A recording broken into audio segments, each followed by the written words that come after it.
In your Health Watch here this morning, if you're giving dry January a try, we do have some tips for you. Join us now to discuss the positive impacts of going sober. Addiction expert and crisis coach, Scott Silverman. Scott, I always appreciate you coming in to talk about this super important topic. Here we are, dry January. A lot of people are giving it their best effort right now. What are your thoughts? Well, Happy New Year. It's the new you year. as Why well. not? You know, if you're going to think about a time of making a change, why not do it in January? And I think it's real important for people to review, you know, are they doing too much? Are they going too far? Yeah. How is it impacting their life? And January is a good month to do it. So what are some advice for people that are starting on this journey?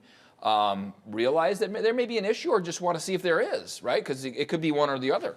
You know, this concept of dry January actually came 2013 from the UK. Okay. And the concept was to give people an opportunity to reflect. You know, am I drinking too much? Can I stop drinking? And the idea would be simply to, you know, invest in some time of maybe pulling away from it a little bit, or thinking about how much you're consuming, or maybe even thinking about a family member who might be drinking too much, sure. and maybe make the suggestion, because it's a whole month and it's a way to have a conversation, start the conversation. And if you think someone really has a problem, then help them, guide them, if you will, and make a phone call. Ask for help. Absolutely, always asking for help.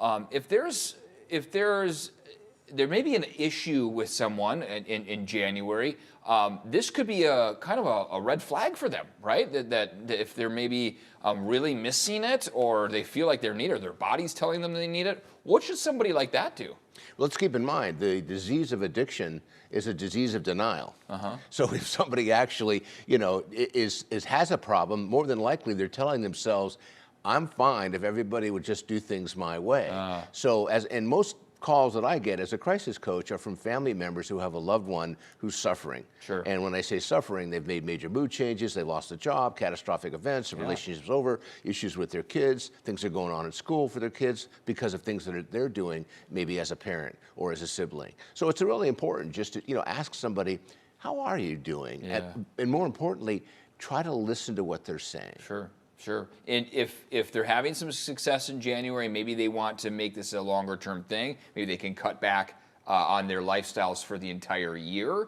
That might be a health benefit as well, right? Especially if it's impacting their life in a negative way. And by simply, and I really encourage people, be very careful. If you're a chronic drinker and you stop drinking, you have some potential side effects that need to be looked into. Sure. But the fact that you're thinking about it and looking into the idea, do I really have a problem? Am I drinking too much? Can I abstain from this? We do it with diets. Yeah, You know, sure, we do it with relationships. Right. We do it with fitness. Yeah. You know, and just keeping it going is important. But the whole idea is to experiment a little bit, look into some resources, and more importantly, ask for help. Can you have an okay balance and relationship with alcohol in moderation? Or is it okay to I have think that? it's possible. Yeah. I'm a guy in long-term recovery. I have Right. no idea how it works personally. Sure. But absolutely, you know, not everybody who drinks has got a problem. Yeah. Only 15% of the population actually has an active addiction issue, but only a certain percentage of people have diabetes as well. Sure, that's If true. you've got the issue,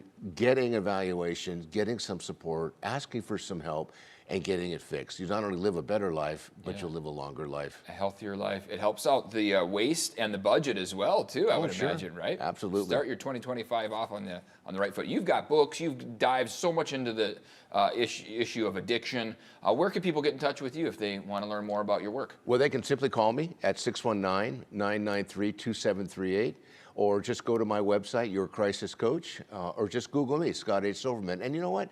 When I get a strange number in my phone, most people kind of think of it as spam. To me, pick it it's up. an opportunity to talk to a family who might have a problem. You got a guy right here that's willing to help you out. Scott, appreciate your time as always, and Happy My New Year pleasure. to you. Thank you. Stay with us, everyone. We're taking a quick break. We'll be right back.